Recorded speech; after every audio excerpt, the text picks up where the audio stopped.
Krakatawa!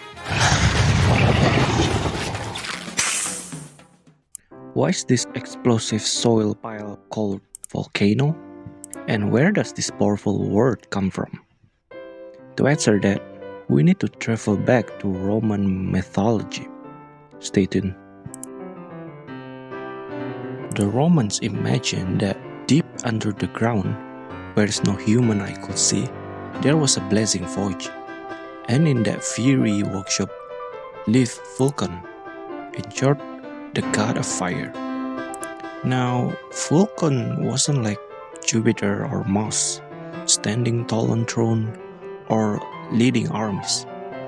He was the blacksmith of God, the one who hammered out thunderbolt for Jupiter, armor for Mars, and even beautiful jewelry for Venus.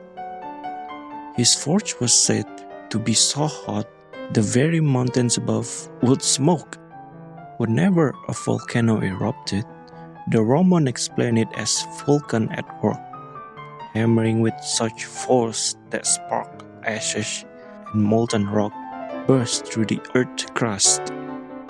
To them, that fiery explosion wasn't random nature. It was God at his anvil. But Vulcan's fire wasn't only creative, it was destructive too.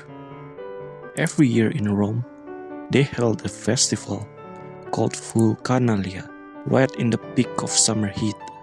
People would toss live fish and small animal into bonfire as offering, hoping to satisfy Vulcan and prevent him from sending uncontrollable flames, wildfire in the field, or worse, an eruption.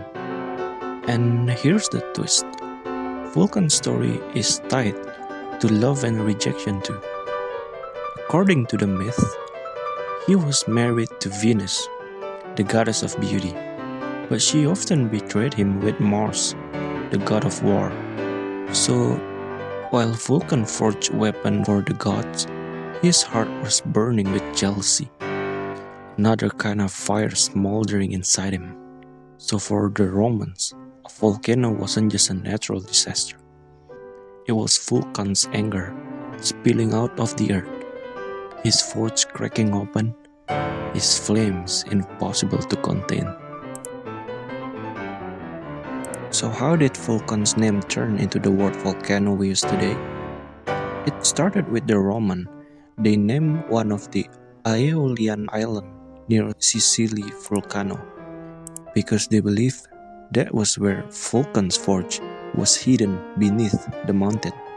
Smoke and fire kept pouring out of it, so of course, they thought the god was busy working down there. From there, the name stuck. In Latin, Vulcanus was the god, and the place where he lived became Volcano. Over time, as Latin mixed into Italian, Spanish, and other languages, people started using volcano not just for that one island, but for any mountain that spits fire. By the 1600s, when Europeans were sailing around the world and writing in English about eruption in places like Iceland or the Americans, the word volcano had fully entered the English language. And today, we don't even think about Vulcan the god when we say it, but he's still hiding in the word.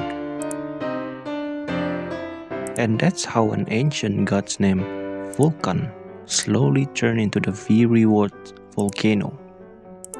From the myth to language, the god's words still erupt every time we say it. Until next time, see ya.